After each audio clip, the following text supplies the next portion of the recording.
Hello viewers, welcome to ज्ञान channels. आज के इस वीडियो में जो कि हमारा 7th वीडियो है, इस वीडियो में हम बेसिकली बात करेंगे कंप्यूटर मेमोरी की। एक कंप्यूटर मेमोरी क्या होता है, इसके कितने पार्ट्स होते हैं और कंप्यूटर मेमोरी की क्या ज़रूरत होती है हमारे कंप्यूटर्स में। तो आइए सबसे पहले बात करते हैं कि कंप्यूटर मेमोरी की डेफिनेशन क्या है। Computer memory A computer memory needs to computer memory needs to store data. It also needs memory to perform arithmetical operations, storing programs and pictures. तो बेसिकली जो हमारा कंप्यूटर मेमोरी है वो क्या करता है कि किसी भी चीज़ को स्टोर करने के लिए यूज़ किया जाता है, यानी हमारे सिस्टम में जो भी डेटाज होते हैं उस डेटा को स्टोर करता है। साथ ही साथ कंप्यूटर मेमोरी का एक और फंक्शन ये भी होता है कि वो हमारे कंप्यूटर में जो भी अर्थमेटिकल ऑपरेशंस होते हैं उनको परफॉर्म करने में यूज़ होता है। स्टोरिंग डेटा, यानी जो भी डेटा हमें स्टोर करना है, फिर जो भी पिक्चर हमें स्टोर करना है, फिर जो भी प्रोग्राम हमें स्टोर करना है, ये उसके लिए स्टोर होता है। ये जो कंप्यूटर मेमोरी जो होती है ये हमारी सीपीयू में होती है। और ये जो कंप्यूटर मेमोरी होती है दो टाइप की होती है। First one is primary memory, second one is secondary memory. तो ये जो प्राइमरी मेमोरी और जो सेकेंडरी मेमोरी है ये बेसिकली हमारे इलेक्ट्रिक सिटी पे वर्क करता है, यानी जो हमारे सिस्टम में जो भी इलेक्ट्रिक का सप्लाई है, अगर उसके कट ऑफ में कुछ प्रॉब्लम आती है तो ये डेटा लूज़ भी कर सकता है। और ये कैसे क्या होता है इसके बारे में जानेंगे। तो सबसे पहले आइए हम बात करते हैं प्राइमरी मेमोरी की। ये जो प्राइमरी मेमोरी होता है ये बेसिकली हमारा इलेक्ट्रॉनिक सर्किट पे होता है। और ये हमारा क्या होता है, वोल्टेज सप्लाई पे डिपेंड करता है। अगर हमारा इन केस वोल्टेज सप्लाई चला जाता है तो इसके अंदर जो भी डेटा है वो क्या होता है, इरेज हो जाता है। ठीक है। अब ये जो है बेसिकली ये हमारा वोलाटाइल होता है। वोलाटाइल मेमोरी भी इसे हम कहते हैं। और ये दो टाइप में फर्दर डिवाइडेड होता है, रैम और रोम। रैम का मतलब होता है रैंडम एक्सेस मेमोरी और रोम का मतलब होता है रीड ओनली मेमोरी। अब जो हमारा रैम है ये भी हमारा बेसिकली क्या है, एक ऐसा मेमोरी डिवाइस है जो कि वोलाटाइल मेमोरी होता है। और ये बेसिकली क्या करता है, इंफॉर्मेशन को स्टोर करके रखता है as long as the electric supplied is in the computer और इन द सीपीयू। तो ये जो रैम है ये बेसिकली मेरा स्टैटिक रैम और डायनेमिक रैम में डिवाइडेड है। अब स्टैटिक रैम और डायनेमिक रैम क्या होता है ये समझते हैं। स्टैटिक रैम बेसिकली वो होता है कि अगर हम कोई भी काम कर रहे हैं अपने सिस्टम में, और अगर हम काम करते करते अगर बाई चांस हमारे सिस्टम का इलेक्ट्रिक सप्लाई कट हो जाता है तो इसके अंदर जो भी डेटा उस टाइम तक था वो क्या होगा, इरेज हो जाएगा। इस टाइप के मेमोरी को हम स्टैटिक रैम कहते हैं। ये तभी होगा जब हमारा क्या है, डेटा सेव नहीं होगा। फॉर एग्जांपल अगर मैं दूं तो जब भी हम अपने एम एस ऑफिस पे कोई भी काम करते, सपोज कीजिए मैं एम एस ऑफिस के वर्ड की बात करता हूँ, एम एस वर्ड की। तो जब हम एम एस वर्ड पे कोई काम कर रहे होते हैं, मान लीजिए मैंने कोई पैराग्राफ लिखा है, मैं जब पैराग्राफ लिख रहा होता हूँ और इन केस मैंने अगर उसे सेव नहीं किया और अचानक मेरा क्या होता है, पावर सप्लाई कट हो जाता है, फॉर फ्रैक्शन ऑफ सेकेंड के लिए भी कट हो जाता है। तो उसके बाद जब मेरे सिस्टम में मैं उसे दोबारा चेक करूँगा तो जो भी मैंने लिखा हुआ होगा वो क्या होगा, गायब हो जाएगा। वो क्या होगा, इरेज हो जाएगा, यानी वोलाटाइल हो जाएगा। क्यों? क्योंकि ये जो होता है ये एक ऐसा मेमोरी है, अगर आपके इलेक्ट्रिसिटी में कोई, अगर आपके इलेक्ट्रिक में कोई भी कट ऑफ आता फॉर फ्रैक्शन ऑफ सेकेंड भी, तो क्या करता है, उस डेटा को इरेज कर देता है, वो उस डेटा को होल्ड करके नहीं रखता। तो ये बेसिकली क्या है, मेरा स्टैटिक रैम। अब हम बात करते हैं डायनेमिक रैम के। डायनेमिक रैम जो होता है मेरा बेसिकली वो अपने आप को पीरियोडिकली रिफ्रेश करता रहता है विद इन 2 मिली सेकेंड्स। ये अपने आप को हर 2 मिली सेकेंड में क्या करता है, रिफ्रेश कर लेता है। ठीक है। ये जो होता है ये काफ़ी चीपर होता है देन स्टैटिक रैम। जो हमारा स्टैटिक रैम होता है वो काफ़ी महंगा होता है और इसके कंपैरिजन में ये काफ़ी सस्ता होता है। जो हमारी स्टैटिक रैम और जो डायनेमिक रैम की जो पैकेजिंग होती है, तो जो हमारा स्टैटिक रैम है उसकी पैकेजिंग बहुत ही हाई क्वालिटी की होती है, रैदर डायनेमिक रैम की उतनी नहीं होती। जो हमारा स्टैटिक रैम होता है वो हमारा क्या होता है, ज़्यादा पावर कंज्यूम कर सकता है, वेयर एज जो हमारा डायनेमिक रैम है वो क्या करता है, लेस पावर कंज्यूम करता है। और ऐसे ही काफ़ी सारे पार्ट्स होते हैं, तो इसलिए जो हमारा स्टैटिक रैम होता है वो ज़्यादा अच्छा होता है, ज़्यादा अच्छा परफॉर्म करता है in respect to dynamic RAM. और जो हमारा स्टैटिक रैम होता है वो काफ़ी कॉस्टलीस्ट भी होता है, क्योंकि उसकी फंक्शनैलिटी बहुत अच्छी है, उसकी स्पीड बहुत अच्छी है, मगर डायनेमिक रैम की उतनी अच्छी नहीं होती। अब हम बात करते हैं रोम की। रोम का मतलब होता है रीड ओनली मेमोरी। अब ये जो रोम होता है ये भी मेरा क्या होता है, फर्दर पार्ट्स में डिवाइडेड होता है। सबसे पहले हम बात समझते हैं कि रोम होता क्या है।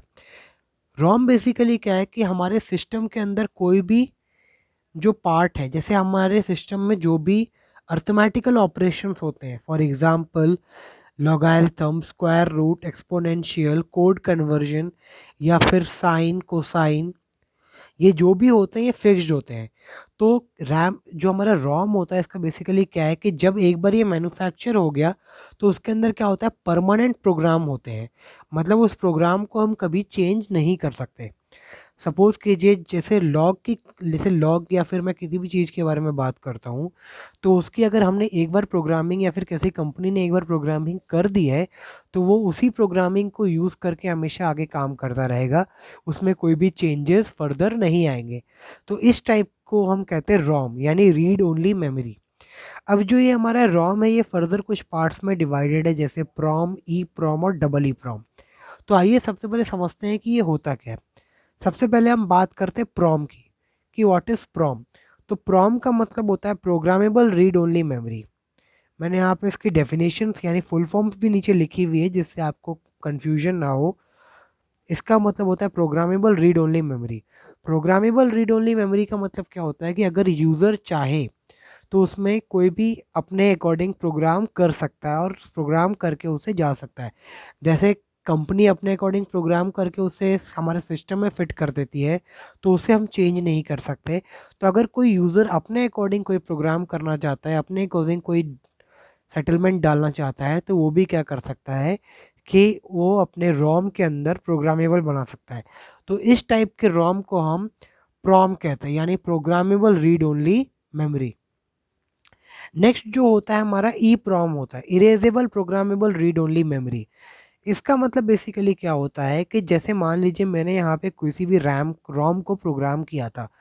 अब मैं चाहता हूँ कि मेरा वो प्रोग्राम किसी काम का नहीं है, मैं उस प्रोग्राम में कोई चेंज करना चाहता हूँ, कोई नया अपडेट डालना चाहता हूँ, तो मैं उसे क्या करूँगा, इरेज करके दोबारा से कोई प्रोग्राम बनाऊंगा और उस प्रोग्राम को दोबारा से अपने रोम के अंदर फीड कर दूंगा। तो इस टाइप के रोम को हम erasable programmable read only memory कहते हैं।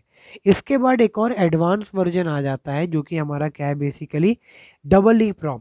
इसका मतलब होता है electrically erasable programmable read only memory.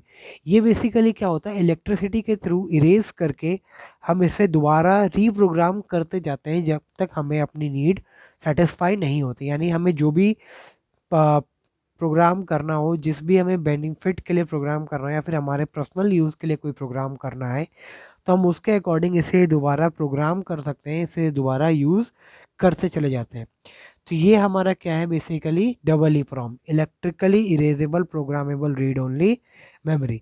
तो अभी तक जो मैंने बताई ये हमारा प्राइमरी मेमोरी था। प्राइमरी मेमोरी जो बेसिकली हमारा लो स्टोरेज का होता है, और ये हमारे सिस्टम के लिए बहुत ही एसेंशियल होता है।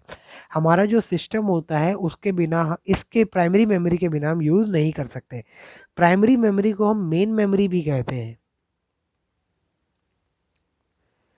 प्राइमरी मेमोरी को हम मेन मेमोरी भी कहते हैं। अब हम बात करते हैं किसकी, सेकेंडरी मेमोरी की। कि सेकेंडरी मेमोरी क्या होता है। सेकेंडरी मेमोरी वो मेमोरी होता है जो कि हमें एक्सटर्नली चाहिए होता है। फॉर एग्जांपल अगर मैं यहाँ पे आपको मेमोरी का एग्जांपल आपके मोबाइल फ़ोन से दूँ, तो जो हमारा मोबाइल फ़ोन होगा उसमें भी हम दो टाइप की मेमोरी यूज़ करते हैं। फॉर एग्जांपल जो हमारा इनबिल्ट मेमोरी होता है उसके अंदर रैम भी होता है और इंटरनल स्टोरेज भी होता है। तो वो जो रैम और जो इंटरनल स्टोरेज होता है वो हम प्राइमरी मेमोरी होती है। जैसे कब हमने फ़ोन में देखा है 2 GB रैम होता है, 16 GB इंटरनल मेमोरी होती है, 3 GB रैम 32 GB होता है, 4 के साथ 64 आता है, 6 के साथ 64, 6 के साथ 128 आता है। तो ये क्या हमारा प्राइमरी मेमोरी है। अब सपोज कीजिए किसी का अगर प्राइमरी मेमोरी फुल हो रहा होता है तो उसे कुछ एक्सटर्नल पार्ट की ज़रूरत होती है। फॉर एग्जांपल जैसे हम मोबाइल वगैरह में क्या करते हैं, एचडी कार्ड डाल देते हैं, यानी उसे हम क्या कहते हैं, एचडी कार्ड जो हमारा होता है वो मेमोरी कार्ड जैसे हम कहते हैं। तो मेमोरी कार्ड क्या करता है कि हमारे उस मेमोरी को क्या करता है, एक्सटेंड कर देता है और हमें आगे और हम डेटा स्टोर कर सकते हैं। तो बेसिकली जो सेकेंडरी मेमोरी जो होता है हमारे में ऐसा ही होता है जो कि पोर्टेबल होता है। इस मेमोरी को ये हमारा क्या होता है, ये हमारा एक ही जगह लगा रहता है, ये हमारा क्या होता है, पोर्टेबल मेमोरी होता है। अब इस मेमोरी को हम कितना भी एक्सटेंड कर सकते हैं। अब ये जो होते हैं हमारे magnetic tape, CD, DVD, pen drive, PD का मतलब यहाँ पे क्या है, पेन ड्राइव, पेन ड्राइव। तो ये जो हमारा मैग्नेटिक टेप है, मैग्नेटिक टेप बेसिकली क्या होता है, जैसे पुराना टाइम पे कैसेट आते थे रेडियो के, उसमें क्या होता था कि उसमें कोई ना कुछ उस रील होती थी, उस रील में क्या होता था, कोई भी मैग्नेटिक डेटा स्टोर्ड होता था। उस मैग्नेटिक डेटा को हम किसी डिवाइस के थ्रू क्या करते थे, रीड करके फिर उससे हम प्ले करते थे। तो उस टाइप के चीज़ को हम मैग्नेटिक डेटा, मैग्नेटिक टेप कहते हैं। और ये जो मैग्नेटिक टेप होता है ये हमारा बेसिकली एक रिबन, प्लास्टिक रिबन की तरह होता है, जो कि 1 यानी 0.5 इंची की इसकी विड्थ होती है, और इसकी जो लंबाई होती है वो 50 to 2400 फीट की होती है। यानी ये 50 फीट से 2400 फीट तक लंबा होता है। और ये बेसिकली आपके वीडियो, ऑडियो, किसी भी चीज़ को रिकॉर्ड करने में यूज़ किया जाता है। और या फिर जो हमारे पुराने टाइम के टेप रिकॉर्डर्स होते थे उसमें भी ये यूज़ होता था। सीडी हम सभी ने देखा है, सीडी का फुल फॉर्म होता है कॉम्पैक्ट डिस्क। सीडी का मतलब होता है कॉम्पैक्ट डिस्क। ये बेसिकली हमारे किसी भी ऑडियो या फिर वीडियो को यूज़ किया जाता है। और इसकी जो स्ट्रेंथ होती है, यानी जो इसकी इसकी जो कैपेसिटी होती है वो 700 MB होती है। डीवीडी जो होती है इसकी बेसिकली 4.2 तक होती है। डिजिटल वीडियो डिस्क होता है इसे कहते हैं हम। और ये 4.2 या इससे ज़्यादा की भी होती है। सीडी जो होता है हमारा राइटेबल होता है सिर्फ, और जो हमारा डीवीडी होता है वो री राइटेबल भी होता है। सीडी में भी हमारे री राइटेबल सीडीज आते हैं। उसके बाद बात करते हैं हम पेन ड्राइव की। पेन ड्राइव आप सभी ने देखा होगा, 2 GB, 4 GB, 6 GB से लेके 512 GB तक आज के टाइम पे हमारे पेन ड्राइव्स अवेलेबल है। और एच इसका मतलब होता है हार्ड डिस्क। ये बेसिकली हमारे सिस्टम के अंदर होता है जिसे हम, जिसमें हम जो भी डेटा स्टोर करके रखते हैं ये उसी के अंदर होता है। तो आज की इस वीडियो में मैंने बेसिकली आपको मेमोरी के बारे में समझाया कि मेमोरी क्या होती है, मेमोरी के दो पार्ट्स होते हैं, वो दो पार्ट्स कैसे कैसे डिवाइडेड हैं। तो बेसिकली जो मेरा मेमोरी होता है वो प्राइमरी मेमोरी और सेकेंडरी मेमोरी में डिवाइडेड है। प्राइमरी मेमोरी भी मेरा दो पार्ट्स में डिवाइडेड है, रैम और रोम। रैम भी मेरा फर्दर स्टैटिक मेमोरी और डायनेमिक रैम में डिवाइडेड है, और रोम भी मेरे आगे फर्दर पार्ट्स में ऐसे ही। तो ये इसलिए मैंने आपको एक ब्लॉक के फॉर्म में समझा रखा है, यानी ब्रांच फॉर्म में, जिससे आपको समझने में आसानी होगी।